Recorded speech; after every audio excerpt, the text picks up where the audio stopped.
Mana e'tibor qilayotgan bo'lsak, mana ko'ryapsiz aka. Bu juda qattiq narsa bo'ladi. Shikoyatingiz nima bo'ladi aka?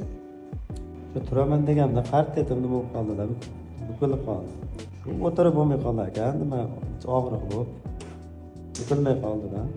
Chap tiza bo'g'imi diagnostik artroskopiyasi median menskimiz uzilgan qismini mensektomiyasi bo'yicha mana operatsiyani boshladik. Bemorimiz 88-yil.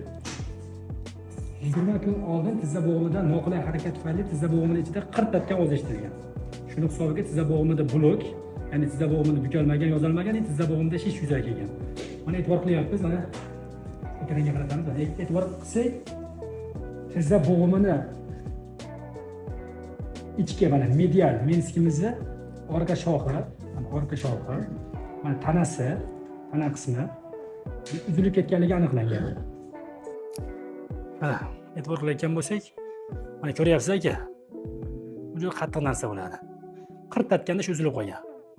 Shu og'riq bergan. Shu tizza bo'g'imizni bukib yozishga cheklanish beryapti. Tushunyapsiz aka? Endi bundan qutuldik. Keyingisi mana aka. Keyingi detali. Ko'ryapsiz-a?